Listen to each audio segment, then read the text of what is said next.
Okay, perfect. So yeah, the questions will pop up on this. Okay.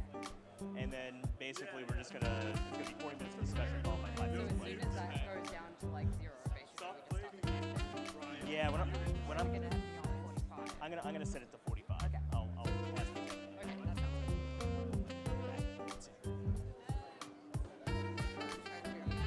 Yeah, can you set it to 45 on the timer? Can you set the timer to 45? Yeah, do you have a mic? Yeah.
Hello and good afternoon. Welcome to the Sloan Sports Analytics Conference 2018. My name is Adam Riegel, and I am a first-year MBA student at the MIT Sloan School of Management. The panel that I have the pleasure of presenting today is Esports Analytics, Searching for Faker. On today's panel, starting just to my right, Tim Sevenhuizen of Oracle's Elixir.com and head of Shadow at Dojo Madness, followed by Brett Lautenbach, president of Energy Esports and of the San Francisco Shock. Next is Sebastian Park, the director of esports development for the Houston Rockets and Clutch Gaming. Next is Ryan Yins, CEO of FlyQuest Sports, followed by Jeremy Lin, point guard for the Brooklyn Nets and owner of Team VGJ. Moderating the panel today will be Syra Mueller, excuse me, sorry, managing editor of Esports. The format of this conversation will be 40 minutes of discussion followed by 5 minutes of questions. Should you have any questions, please use Twitter and tweet with the hashtag esports, hashtag esports analytics. And with that, I will turn us over to Syra. Excellent. Thank you so much. All right, so let's get started. Let's start with how analytics was done in the past for scouting for players. Who wants to kick this off?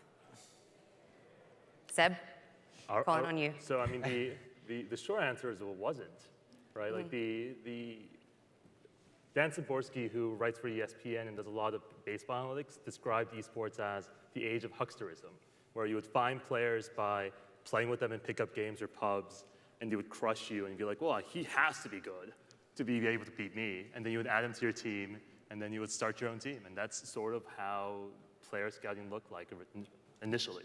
And it only really changed, or starting to change, in the last probably year or two. And that's really the beginning point of, hey, can we build better teams than what we have right now? Now, Brett, your team has been around for pretty much most of that period already. What do you have to say about how it was done in the past? Yeah, I mean, a lot of relying on players' feedback from guys they were playing with in queue. players that they felt comfortable playing with, and it was just kind of that, does it feel good? Does it smell good? Okay, it's probably good. Let's go sign this guy. And now it's, with developers getting a lot more involved in the esports space and seeing this more than just some kind of weird sideshow to their game, we're getting access to a lot more analytics and a lot more data that helps us make informed decisions on players that might not be the popular kid that everyone knows about, but might be the up-and-comer that we can kind of scout out. Mm-hmm. And so how has that changed then from, say, a year and a half ago to San Francisco Shock being introduced last year? Yeah, it's pretty huge. I mean, if you look at even in our early days being involved in Overwatch, it was, we picked up a roster and it was a lot of, when you went to replace players, some uninformed decisions, some just kind of gut check decisions. And now, when we signed up for Overwatch League a few months ago, Blizzard handed us a Bible of all of these statistics of all of these viable players on ladder. They opened up a lot of statistics for players that were up and coming, players that were existing. There's been amazing third-party analytics tools. Winston's lab has been pretty incredible, where you can kind of go and look at stats. And even for us in scrims, we can use Winston's lab to analyze very specific stats that are happening within scrims, so we can say, is this person underperforming based on where we think they were? Mm-hmm. Jeremy, what do you have to say with that? Because you're sort of the biggest, I would say, Dota head here, and you're you own a Dota team. How does that compare to Dota and how Valve does things? I think for me, I always relate to the professional sports industry just because that's what I'm a big part of, and seeing how that's kind of, not necessarily a blueprint, but a lot of things that are done in professional sports I would love to see being done in esports in the future. But I think definitely analytics is a big part of it because it really gives you more data and being able to track things besides just MMR, kill, death, assist ratio, or different more basic stats. Like now when players are chosen on in the NBA, it's very advanced. You think about things like hockey assists or defensive efficiency or things that don't show up on a normal stat sheet. And I think it also tailors the game to be played a certain way. So we see the NBA really tailoring towards the pick and roll, 3 points, layups, and free throws. And I think eventually with more objective data in esports and in Dota, we'll see the game kind of evolve into a certain pattern that the objective data is showing.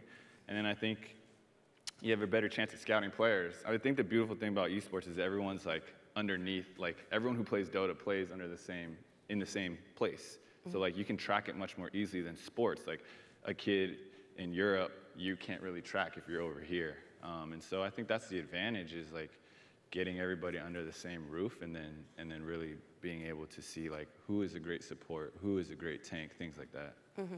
So is that how you've been managing your team then? Yeah, I think it's hard because right now, I think it starts with, in the NBA, it's the coach and the general manager, obviously directly under the owner, but the coach and general manager call a lot of the shots. Mm-hmm. And right now, there's not enough of a financial incentive or an incentive period for people to be coaches because if you're good enough to be a coach, then you'll rather play professionally. So I think developing coaches, developing a front office per se where you can go and find talent, I think that's where it needs to evolve into. And I think as the industry grows, we will see more of that happening and you'll see these coaches going to find players that tailor fit their personal philosophy on how the game should be played. Okay. So League has a very established sort of coaching scene. What would you, Ryan, and Seb have to say about that sort of aspect? I would say that League's coaching scene is not very established. Okay. I mean, compared to the other compared games. to Dota, for sure. It's honestly very new, right? So it's really coaching in League is only kind of a 2-year-old phenomenon. So a lot of the talent is still being fleshed out. And I would say one thing that's interesting about coaching related to analytics is I think a misconception that people can have coming from the outside is, a lot of traditional sports, a challenge in analytics is sort of convincing people that it's worth it, mm-hmm. right? And there's this perception that esports is digitally native, is younger, therefore it'll have an easier time convincing sort of all actors that analytics are a worthy part of your organization. Mm-hmm. So I think with the coaching, there's actually large cultural shifts that are going on now to be more receptive to it. but it's very new. It honestly is only 2 years old, and the talent is still being developed. And is honestly a lot younger in the development curve than I think even the players are. Seb? I mean, look, this audience obviously believes more in analytics than the typical audience that we're going to go see. And so when we look at a game like Dota, for example, there are so many cool things that we just didn't know would be great. Like one of the coolest parts about esports right now is that we should be able to figure out that Keeper to Light is going to take everyone's jungle and win TI for Team Liquid, right? That should have been figured out earlier, but it wasn't because there's no resourcing behind it. Everything's still so nascent, so hard to understand this game. And so what ends up happening is that these strategies don't get discovered. And so the NBA right now is 3 points is worth more than 2 is a concept that people keep talking about. My boss won't shut up about it. But that's a really important part of new modern basketball. And what's really cool about analytics as we explore is, does a game change? I think Jeremy touched upon this a little bit, which is, look, if you, in modern League of Legends, you play around your objectives, and you play around this idea called lane priority, which is you kill the guys in front of you, the little guys, and get it up there to gain more vision of the game. And that's in the concept that players understand and coaches understand. But is that the best way to play League of Legends? It could be, but it might not be. And so it's really cool, especially when you talk to people like Tim, who spend so much time thinking about new ways to break the game basically per patch, if that's doable. It's hard to say whether it is, though. And so that's one of the cool things about being here, is that there's so many things we can try, knowing that the alternative of not even trying is just bad. And so that's been fun. Yeah, Tim. Yeah, I think it's fascinating seeing the way these things change and the way the scene matures, the overall esports scene and within any given games, within League of Legends, within Dota, within Counter-Strike, within Overwatch, and the way that the overall growth of the esports scene and their infrastructures affects the use of analytics. Because on a panel I was at yesterday, it was discussed that the private conversation was leading the public conversation, maybe today, but that the idea that behind closed doors within a team, they are doing more advanced things and having more creative ideas and trying out more kind of brand new methods of thought than is in the public discourse. And that's just a unique thing about kind of that space. And I'd say that's not the case in esports from what I've seen a lot of the time. And much of the reason is because in a traditional sports space where there are teams with very large staffs, you've got coaches, you've got assistant coaches, you've got analysts, you've got physical trainers, all these things, you have the space and the budget to find someone with a sharp mind and a new idea, and there might be a bit of a bidding war. You bring them into your team, and they start developing their ideas now in the private discourse instead of the public discourse. In esports, we're getting there in that point. You now have League of Legends franchising where there's enough financial stability and justification to have larger staffs, like some of these guys could speak to with their teams. In Overwatch, you have franchising. Again, you have this financial stability, you have the financial incentive to have a larger coaching and analysis staff. I would say Dota's a little bit farther behind there. Not every team even has a coach to start with. So being able to dedicate part of your staffing budget to, I am an analyst, I'm taking in data, I'm drawing conclusions, I'm showing that to the coaches and the players, and they are making changes. That's something that couldn't really happen because you didn't have the staffing budget to be doing that. So the people who had those ideas are mostly doing that in the public discourse, not the private discourse, and there's less motivation for them to continue with it. They may be doing it as a hobby project. Maybe they take it somewhere and professionalize it. Maybe they move on to something else. And there needs to be financial growth in the scene, and it's happening more and more today, where the people with those ideas and those skill sets have the avenue to take them into a team or to take them into some other avenue, some third-party avenue, and continue to drive that discourse, whether it's public or private, and just see more and more growth in the use of analytics in general. Okay. So where have analytics actually been effective in esports so far, if anywhere? Yeah, I mean, I'll just talk about Overwatch in specific here.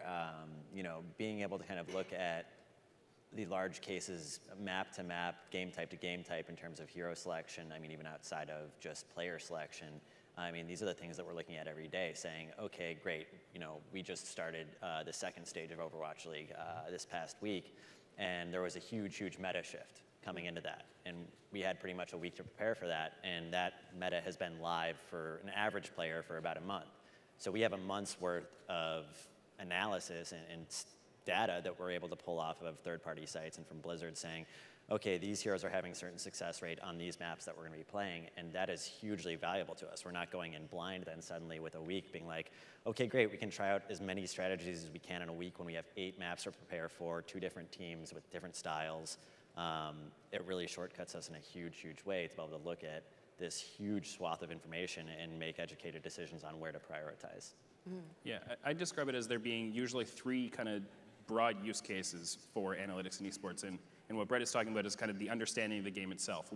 Understanding, and Sebastian referenced it earlier, understanding the game itself, what's the best way, the most effective way to play this game, and that's kind of slot 1. Slot 2 is understanding your own team. How are we playing? What are we doing well? What are we not doing well? And then kind of the third really big use case is a scouting an upcoming opponent. How do they play, and how can we beat them? And there are other parts of it. I'd say like talent scouting, you could call a 4th category in there. And I think there are use cases within each of those. Within the opponent scouting one, there's a really good example from a couple years ago when I was working with Fnatic, one of the really big European esports teams, and supporting their analysis staff, their coaching staff. And they had an example of they had looked at tower kill timings in one of their upcoming opponents, and they realized that over the past few months there was a very common trend. They would always take down their first couple towers around this time of the game. And based on that, they went and they studied the videos, and they realized, okay, based this window of the game, they always tend to kind of play this strategy where they push all the lanes up, they hit multiple lanes at once, and they knock down these towers. Therefore, we can work around that timing. We can either draft a different set of champions that defends well against that, or we can just place vision in a certain area to prevent them from doing that safely, and then punish them if they overextend. And that was an example of something that it was very time-consuming to come to that conclusion, and one of the ways that I come. Myself coming in and helping just automating some of that for them, so their coaching staff now just didn't have to put in so much kind of digging through the data to come to that conclusion. But those kinds of like opponent scouting, finding deep, unique trends about an opponent is a very good use case for analytics. Okay, so it sounds like there are a lot of very different areas in terms of analytics and esports. Obviously, patching every few weeks is a part of that. What are some of the biggest challenges facing development of analytics in esports? So I would say the biggest thing that we have right now is just esports. One of the beauties of baseball and basketball and football, or less so football, but baseball and basketball, is you can sort of treat every possession, every play as an independent event. And so I've talked to Tim a bunch about this. Like when you have a series of independent events, you can then compare them.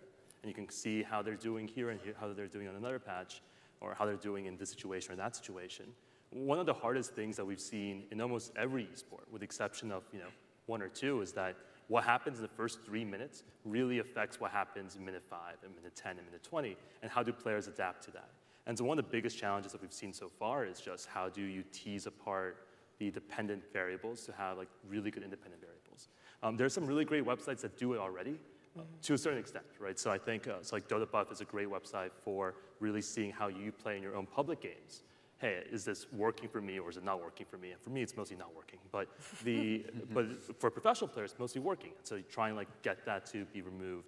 In Super Smash Brothers, like Plup is really good at his neutral laser game, is my understanding. And so they understanding that part and abstracting that away from his overall play allows you to say, hey, he's really good at this thing. And so that seems really hard in Overwatch, honestly. Yeah, it's incredibly difficult. I mean, Overwatch is, on a lot of levels, a very complex game, especially just from a time state. We were kind of talking about this earlier, as you look at it from the perspective of ultimate charging in Overwatch is a huge indicator of what's happening. And as Seb was saying earlier, if you have a guy, Sinatra, for example, who plays for us on Shock, who has an incredible ability to charge his pulse bomb very fast on Tracer. The faster he gets to that and the slower his opponent is behind him, they're essentially playing the game at 2 different time states. That's huge, and it's why ultimate management is literally the key to success in that game. I mean, you can frag out as much as you want, but if your team is not using their ults correctly, timing them properly, understanding the unknown variable of where your opponent's ultimates are, because you don't have that information other than a good estimated guess, it makes it very complicated to get a really, really good understanding of what the statistics mean to you. Yeah, and what Tim, by the way, is doing is awesome, right? So like what Tim and his applications have been trying to do is just show you this data. So for example, we played FlyQuest last week, and we have a pretty good idea of how FlyQuest plays, in part because we look at that data and we're like, hey, like, no, there are two parts of this. There's the part where we watch them play, and we have some assumptions about how they played, and then we have some guys go through and it's like, hey, what are interesting things that we should keep an eye out for and see how we can work around that. And I think it's very similar to basketball scouting from what I understand, and some of the forward scouting, and just playing your game in context is like a good first step.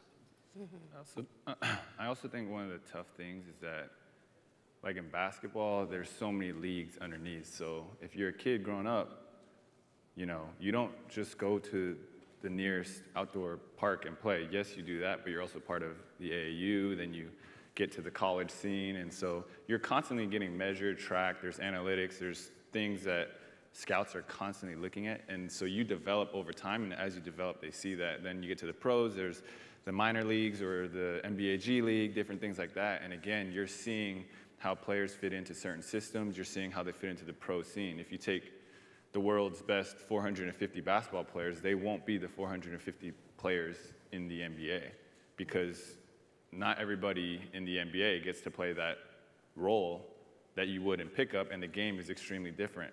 The pro at any level or any industry, the pro level is going to be much more cerebral, and so there's so many different aspects to it, and I think the more that we can develop even like younger competitive leagues or like farming leagues, development leagues, I think that's going to help you track more accurately versus like right now in Dota, it's very much word of mouth. Like I play with this guy, like whenever guys come and go on teams, it's like because they're homies with somebody, they know somebody, but that's literally the worst objective way. It's like, that's my friend. I'm not gonna say he's bad, you know? And so it's like, you see players almost like trying to scout other players, but like, let's be realistic, if that's how it worked in the NBA, it would be a much, much different landscape. So let's talk about collegiate and I guess academy teams a little bit. How is that working in the space at the moment, and what can we do to sort of take that to the next level? Sure, they're fairly new, again. Academy teams in league were just recently introduced this past year. But what it does allow you is it gives you another vehicle to test things internally, right? Teams are still figuring out the best way to do that. It's really nascent in that, but when an NBA team practices, they practice against their 15 guys, right? Esports practice is typically fundamentally different in that you actually practice against other teams in your league on a day-to-day basis. So the advent of the academy team, now you have 2 full rosters, at least in League of Legends, and this will come in different things in Overwatch and Contenders, and different scenes will develop this as time progresses. But it allows you to test things internally, and so you could take analytical hypotheses that you come up with and sort of take different new approaches and test them internally that historically was pretty hard to do, right? You'd have to test them on your opponent that you might play in a few weeks and give away some sort of valuable information. So the advent of academy teams is great for that. In addition, I think the development of youth leagues, which will come, right? It's a little bit different than a lot of other sports in that sort of the NBA got developed and then Pee Wee basketball is still waiting to be developed, right? So it's kind of backwards in that way. But once that happens, it'll just give you a greater data set of what's important, right? The toughest thing about analytics is not like doing the math. It's about figuring out what the right question to ask is. And in general with sports, this is not like unique to esports, but it's like a young sport, right? Any young sport, you're constantly trying to figure out what matters. And so the development of youth leagues, you might be able to see trends a little more accurately than you can at sort of the top level when you're so focused on sort of the prime objective, which is winning, right? Instead of sort of development. I also think the advantage of maybe an academy is you're focused on development, and one of the things that I'm not sure if it's like you can purely put it into objective data, but maybe it could be a part of it, is really communication, playing styles, how to be on a team. Like right now we have guys playing by themselves, playing in pub matches, and they're just so talented, so they win, but that's not how it works in the pro. Like you win and lose on communication. You win and lose on so many of the small intangible things. And so like being able to measure that in analytics might look like, tracking, goal deficit or, experience deficits and seeing whether you can come back from certain things, or like resilience and being able to get your team rallied around each other. Like these are aspects of the game that like are a little bit forgotten across all industries, I would say. I mean, the NBA definitely has some of that. Like all NBA draft picks get interviewed so they can see what and they take personality tests. But like if Dota and esports can get to that point where you're really tracking to see like, do these guys mesh well together? And also, if they don't, that's okay. Like, teach them in the academy. Teach them how to communicate. Like, what does that mean? What does it mean to like submit? What does it mean to sacrifice? Like all these different, life skills that play a big part in Dota or esports success. And I think this is exactly what like the Academy League that Riot Games created for the North American LCS is intended to give that kind of experience of, here are some players who, if they didn't have this academy team to join, they would just be playing online and getting solo practice, and maybe some of them would pay for an individual coach who would come and kind of help them with some of their techniques and mechanics of the game. But when they come into an academy team, now they've got, a controlled team structure and environment. They're learning from the pros above them. They're learning from the coaching staff of both the main team and the academy team. And they're actually learning how to be on a team, how to communicate, all these things that Jeremy was talking about. It's interesting because you mentioned collegiate as well, and in the esports space, so what we're really talking about here is pathways to becoming pro. And you've got the opportunity to go growing up through the youth sports system and so on to prepare, learn how to be on a team, learn team-based playing techniques. That doesn't really exist in esports at this point, but that academy is kind of meant to fill some of that gap. In the collegiate space, in certain traditional sports, that's very much a pathway to pro. In League of Legends, where the collegiate scene is taking off a lot, and it's also growing quite a bit in Dota and Counter-Strike and some of these other things, it's a bit of a different story, not so much only because of the intent of those collegiate leagues, but because it's the same basketball, for example. You can go up into collegiate basketball, you're still maturing physically, you get to the end of your collegiate program, or maybe you leave partway through, you become a pro, you kind of hit pro on average a little bit later than an average League of Legends or Dota pro would start. In League of Legends, you are not allowed to play professionally until you're 17, but a 17-year-old coming in is very often, a very good 17-year-old is very often better than the 20, 21, 22-year-olds who are basically at the end of their careers most of the time at that point. So the whole, the time span of going into a collegiate program, coming out when you're 22, well, most people who are 22 are, retiring pros, not rookies. So the way that lines up as a pathway to pro, sometimes, it may work in the future. It depends how that might line up, but just the nature of the ecosystem, the nature of what an esports athlete looks like, means that a collegiate path, I'd say it's more likely to be a pathway to pro for a coach or an analyst than it is for an athlete at this point. But we're also seeing that the more professional the esports space becomes, the longer the playing careers are becoming, just because there's more stability, better learning how to manage yourself physically and mentally. Careers are elongating, so maybe that story changes, and players coming out of collegiate are more likely to actually have a professional career afterwards and kind of transition into it. But we're still not sure. I mean, but the real point of academy or collegiate of all these different leagues is to take, because analytics at the end of the day are like take this unknown thing, right? And then you try to use some amount of information, be it whether you have them on your academy team and so you have a little better understanding of what they're trying to do, or you see them in college, and then like figure out like a sort of a cardinal direction that they're going to improve at, right? And so if that's the point of Academy League, which I think it is to get more information on the guys you have, test your hypotheses, try to develop them, but really just see what they're about, that is probably what the big takeaway is, right? Like we're in a stage right now where, in football or basketball or baseball, we care about a lot of more developed things. But at this point, even just collecting the data, writing it down, and just being like, oh, I'll tick one box every time he curses on stream, or I'll tick one box every time he doesn't cooperate with his teammates, or more importantly, I'll tick one box every time he misses a CS, right? That information over a large time series should, or ought like generate some type of conclusion. Now, we're not there, obviously, and you know, Tim, this way more than most people. But that doesn't mean we shouldn't try, right? Like we should keep pushing for that type of information. I think one of the biggest concerns, at least I personally have, is that when we talk about esports analytics, we fall into this trap of wow, it's really hard right now. Yeah. And we don't have the AAU system or the college system to base our models on. And the game changes every other patch. And we don't like half the people on our team. And so like, if you combine all those things together, what ends up happening is you start making decisions like, oh, maybe this is impossible as a problem.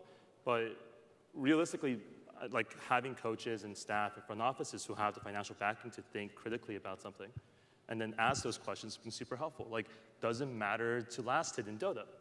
Yes, I think so, but I would like some more proof about that, right? And we don't have necessarily, like, there were styles of Dota where you would just run at people, in League of Legends where you just run and kill people, right? Like Ocelot played that style all the time. He would just kill people. And so one of the funniest things about that realm of play was that it turned out that was wrong. Can we get to that information faster?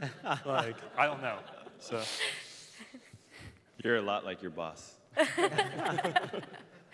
So then, like, who is the onus on to create those sort of ways of making this automated or making this easier to track and then taking it off, say, the analysts or the teams or the players? It's on Jeremy, Ryan, and Brett. Like, no, but seriously, it's on, like, at the end of the day, like, I don't own my team, right? Like, I work for Tillman Fertitta, Daryl Moore, and everyone else. And if the directive on ownership is that, hey, this is important to work on, it makes the job of people who are working in the analytical field easier. Whereas if team owners are like, nah, let's just save money, or nah, like, this is not important, it's impossible for anyone to make progress here. Yeah, I also think that it's, you know, if the games we're talking about are highly developed games. I mean, Overwatch and League of Legends and Dota have been around for a while, have a significant financial backing, have a significant amount of stability on some level. Dota is not franchised, but does in the sense that we know it's going to be here tomorrow. There are a lot of new games. Like, this is not a across-the-board thing in esports. There are plenty of games where we just don't even have access to some of that information. And so, you know, fortunately, working with certain publishers like Blizzard has been amazing because they pretty much open the door for us for analytics. When we want something and we ask about it, you know, we're told, hey, we're working on this, we'll get it to you soon. Or, oh, yeah, we hadn't thought about that. Let's figure out a way to deliver that to a team. And then it's on us to sit there and say, yes, this is important. And I think anyone who's not saying that it's important is crazy and living in the Stone Age. And I think there's a lot of importance on stability as well, giving the teams and the leagues and also the kind of the outsiders who are trying to come up with, you know, their hobby projects that could turn into professional projects, giving them the space to know, if I work on this and I spend a year trying to come up with good answers, because it's, you know, there are long time frames in finding the right questions to ask, teasing out the biases in the data, understanding, you know, how to actually build a model that means something and is not just kind of all muddled inside and looks good on the outside. It takes a lot of time to do these things, and you need to know that my time investment is going to be rewarded, and it can't just be left to these people who don't care about that, which is, you know, usually kind of the bloggers, the people with the online site. And if there's no kind of professional basis for, I can put in a year or 2 years or 5 years into driving this entire thing forward, driving esports analytics forward, then it's not going to last. Because if the game itself is only going to last 5 years in some cases, or maybe even not that long, obviously there's not going to be a sustained analytics community around that, or a body of practice around analytics. And so the more we see these things like long-lasting, long-lived esports like Counter-Strike, like Dota, League of Legends, Overwatch, these kind of tier 1 esports, the more we see the space for analysts and analytical techniques to grow and to be surfaced, and for teams to bring that expertise inside themselves and, you know, have these private discourses. Mm-hmm.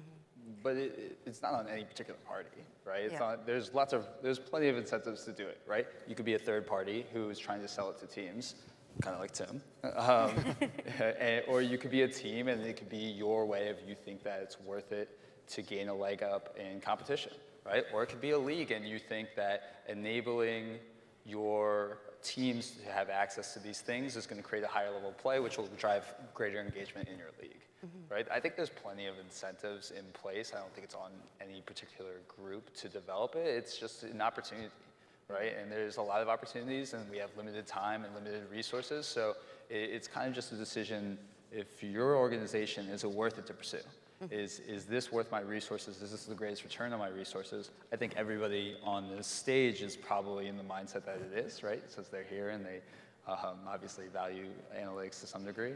But it's truly an opportunity, and it'll be out there for whoever wants it. Mm-hmm. I think it has to end, like, it's on a lot of parties, but it has to end in a dynasty. Like, it has to work.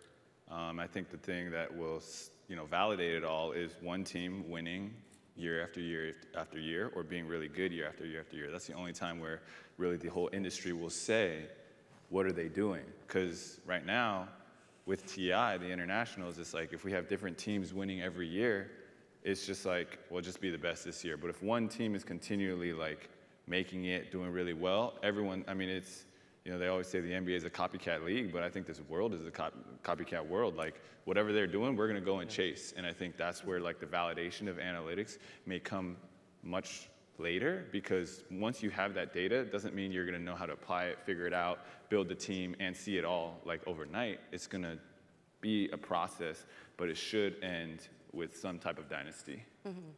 I mean, speaking of dynasties, SKT, Faker, like how much do you guys look at that and use that, I guess, as a jumping point for your own teams, or do you not count it at all?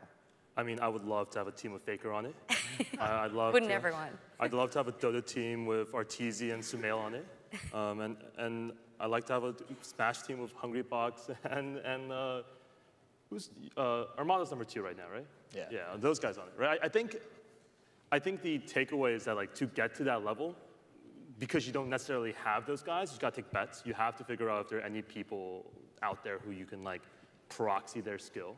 And I think Jeremy's completely right. Like, it doesn't matter if we sit up here and say, hey, we think we made good decisions, if we lose. If we lose, then like, who cares if the decision was good? Like, no, your fans won't care, the public won't care, other teams certainly won't care. And so part of just proving is just, everything is probabilistic. It's going to be either 70%, 30%, 80%, 20%. But if you have a large enough time series, then you'll be able to prove out, hey, Faker's the best player in the world in League of Legends. Yeah, but what success looks like at the highest level is going to look different for different people, right? In different sports, right? Michael Jordan and LeBron are both incredibly successful basketball players. They don't play the same exact game, right? They do have core similarities at some point, right? And so I think finding ways to isolate what are determinants of success, right? And that can become for scouting, but it's also for anything. It's for hiring, right? Like what difference, there's lots of CEOs that are incredibly different people, right? But what connects them?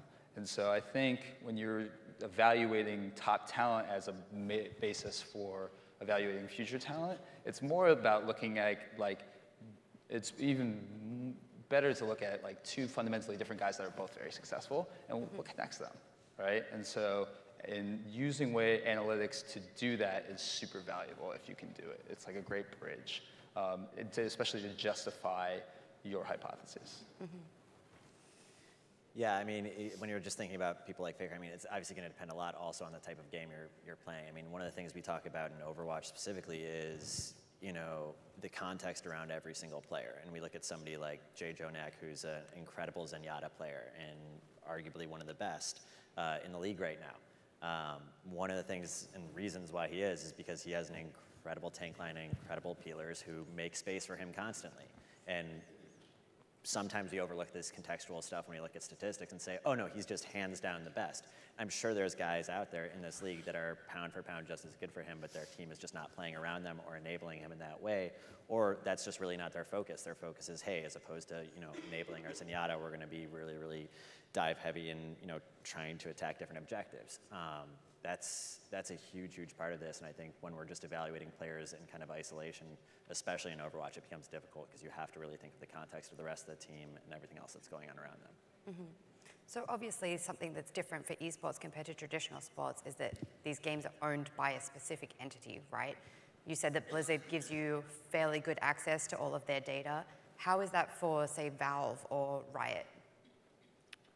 I mean, I think it's definitely, progressing. We see it evolving every year, and even now, like the average person, I can go and track a bunch of different things about all the different heroes. I mean, there's over 100 heroes. There's a lot going on, but I think it's definitely getting there, and I think just with the growth of the game, like there's a natural demand for it, right? Like, and I think the TI was a $24 million cash prize. Like, the industry is growing and people are playing more and more of it, but I think it's well on its way. And I think the creativity of being able to track it is going to become even more into play, because right now it's pretty obvious stuff, but like, for example, warding, like, can we track how good someone is at warding? Because like you said, if there's one player that can kill really well, it's probably because he has great vision. So like, when people put down wards, like how often are they getting dewarded, or like how much activity is going around those wards? Like, are they being used appropriately? I mean, that's essentially the same as like in basketball when you break down the defense, and if you don't score it, you may pass it, the ball may swing around, and someone else gets an open shot, but you're the one that created the initial advantage, and then it kind of like took its course. And so different things like that, just that I guess that's just the next level of really thinking about it versus just like win rate, kill, death, assists, and stuff like that. Yeah. The publisher-team relationship is a little different than a traditional team relationship for traditional sports, and where it's usually management and labor. In esports, it's management, labor, and the publisher, right? So it creates different dynamics, but there are some similarities in that, for example, Sports VU in basketball, right, has fundamentally changed analytics in basketball. Sports VU is not possible unless the NBA is okay with having a bunch of cameras added to their arenas that help track all the data that Sports VU puts together, right? And so at some level, each publisher and each league is going to sort of take a different approach to that. And so publishers and leagues can enable analytics as much as they want to, essentially, as much as they think it's valuable to their product. And I think different publishers will take different approaches to that. And fundamentally, it's challenging for them because they are dealing with a lot of proprietary information that is their product, right? And so I don't sympathize with the decision of finding that line. It's a tough balance where you want to enable the actors in your space to become as intelligent as possible, but at the same time, it is your livelihood. And so you want to be careful with how the information from your IP is disseminated. Okay. So we do have quite a few questions. So is there anything you guys wanted to mention before we move on to that? Nope. Okay. So first question, what can professional sports leagues like the NBA learn from esports? Well, that's a big question. Yeah. Is that about esports analytics? Yeah. No, it's great. That's a big question. I mean, look, we have so much to learn from basketball. We'll do that. I mean, the NBA is so cool. Like, they do so many awesome things there. And one of the cool things I would say is that Adam Silver and the NBA is already learning about different ways to showcase the game, different ways to approach the game, different player involvement, tactics. Unfortunately, I think it's more of the other way around. Like, what does esports have to learn from the NBA? I think it's both. I think for me, coming from an NBA and esports background, my favorite thing about esports for the NBA to learn is that it's a digitally native sport, right? And I think in all likelihood, in the next, you could say 5 years, you could say 10 years, you could say 15 years, that most traditional sports will transition to a digital model, at least to some extent, right? And so there are lots of really, really cool things you can do once you're not restricted by a television channel on a cable or traditional TV. From a broadcast perspective and from a fan engagement perspective, right? You can have 50 different streams on the same game if you want to, right? You can have different angles of looking at how Jeremy is playing. Like, you have a cam for the Nets game that literally just follows Jeremy, right? For the big Jeremy Lee fans out there, right? And that's awesome. That's really cool. And it's a customizable experience for the viewer. And esports is starting to play around with this a little, which I really like. And I think that the NBA can really learn from that. And they're trying to. The G League is on Twitch, which is awesome. And they're launching 2K League later this year, I think. And they'll be able to test a lot of things there. So I think from a sort of digital sport, you'll be able to understand your fan a lot better and what your fan likes. And that's where the sort of analytics come into play, is like if you have 50 different streams and you find out like this is how people engage with your product, and you can test more ways, right? Because you can disseminate it in different ways.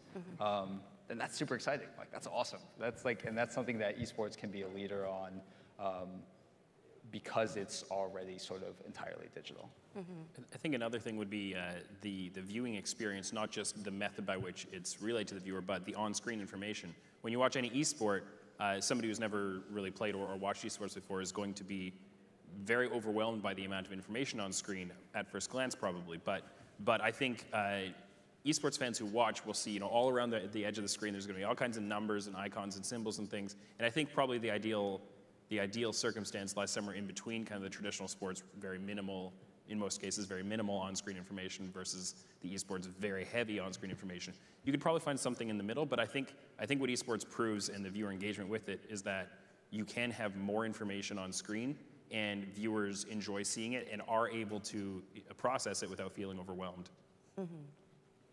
Okay. Now, for any sort of specific game, what are some examples of the analytical traits that you would value the most in scouting or finding the next great talent in esports? For first-person shooters, accuracy. I mean, with Overwatch, when you're looking at somebody who just has an insane widow accuracy, especially if it's somebody who's playing online. I mean, great example is like somebody like Baby Bay, who plays for us at Shock, and he had pretty tremendous widow accuracy online with pretty rough internet connection. And the moment he showed up at the studio, where it's absolutely perfect connection because it's a LAN connection, I mean, he was like, oh my God, this is the greatest experience ever, and his accuracy went up massively. And so that's, I mean, just an easy stat to point out for people like that. I think flexibility would be another one, and especially in any game that involves hero selection or champion selection, the ability to play different play styles and succeed on them and be able to serve your team as the game itself changes, different patches and things. That's one that, so we'd call it champion pool in League of Legends, being able to play, a carry champion who does a lot of damage, but also a supportive champion that's someone else in your team, because right now their role is a better role to drive resources into. And that's what someone like Faker, you can look back a couple of years ago to get detail specific, and he's carrying games on Lulu, which is unheard of. And first of all, that he's willing to play Lulu, and then he can go out and do the things that he does with it. That's one of the things that makes him the best player in the world, is succeeding in multiple styles and able to adapt to the game as it very rapidly changes. Improvement rate is one thing that we've been tracking recently, just having a better understanding of. It's probably the case that if you took a current top mid laner in Dota or League of Legends, sent them back 4 years ago to 2014, that they would just completely destroy everyone in 2014. But that if you brought the best player, either Faker or Mushi from 2014, and brought them to 2018, the 2014 version of them would not do very well anymore. And especially in games, in esports in general, people have to improve at a massive rate in order to stay competitive. And so that's something that's a lot harder to track, but one of the more important things that we look at. I think two things for Dota is drafting and team fights. Okay. These are big, a lot of times the game is won or lost on the draft. And having some type of objective data around drafting, who did it well, what are the percentages of winning, almost it's a lot easier with poker. Poker hands, you clearly see where everyone stands. But almost having some level of who is consistently winning their drafts, and then team fights, taking those fights, because at the end of the game, a lot of it does look like that, and breaking them down. So what do you define a team fight as? Is it 6 players minimum, or whatever the case may be, and being able to win those, I think that would be pretty helpful too. Cool. Well, we have 20 seconds left, so I don't know if anyone has anything else they want to mention or whether we want to wrap up. I want to know what Ryan thinks about stats. I'm curious what stats FlyQuest is looking at. That's the entire purpose of me being here. Are you just trying to suss out the competition? Is that what this is? Next year. Tell you what went right. Okay. Thank you so much, everyone, and thank you for coming.